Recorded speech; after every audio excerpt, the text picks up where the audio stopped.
रसिक हो नमस्कार. साधना जोशी बोलू मराठी या यूट्यूब चॅनलवर आपणा सर्वांचं पुन्हा एकदा मनपूर्वक स्वागत. नरेंद्र ते स्वामी विवेकानंद या समृद्ध जीवन प्रवासाची गोष्टीरूप मालिका आपण ऐकणार आहोत.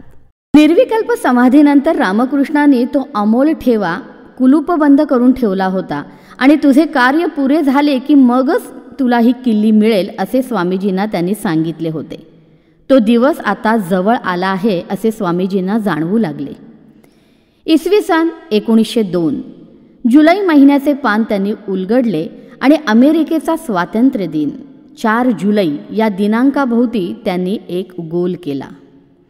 1 जुलैला बेलूर मठाच्या आवारात फिरता फिरता एका जागी बोट दाखवून त्यांनी बरोबरच्या लोकांना सांगितले, माझं देहावसान झाल्यावर मला इथे अग्नी द्या. दुसऱ्या दिवशी एकादशी होती. स्वामीजींनी स्वतः उपवास केला आणि शिष्यमंडळी फराळाला बसली. तेव्हा ते स्वतः वाढू लागले.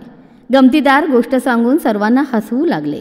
फराळ झाल्यावर सर्वांच्या हातावर पाणी घालू लागले.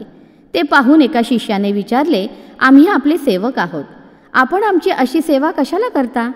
त्यावर स्वामीजी म्हणाले, येशू ख्रिस्तांनी आपल्या शिष्यांची अशीच सेवा केली नव्हती का? तो शिष्य चपापला. येशूंनी अशी सेवा केली तो येशूंचा शेवटचा दिवस होता. त्याच्या मनात काही आले पण ते बोलू शकला नाही. तो 4 जुलै उजाडला. स्वामीजी ब्राह्ममुहूर्तावर उठले पण ध्यानाला न जाता जुन्या आठवणी काढून गप्पा मारत बसले. नंतर मंदिराची सर्व दारे बंद करून सुमारे 3 तास त्यांनी काली मातेची पूजा केली. नंतर मन चल निज निकेतन हे गीत गुणगुणत ते मठाच्या आवारात फिरू लागले. दुपारचे भोजन झाल्यावर थोडी विश्रांती घेऊन मग त्यांनी संस्कृतचा पाठ घेतला. सुमारे 3 तास ते लघु सिद्धांत कौमुदी शिकवित होते. संध्याकाळी आरतीची वेळ झाली. स्वामीजींना प्रणाम करून एक एक जण आरतीला निघून गेला.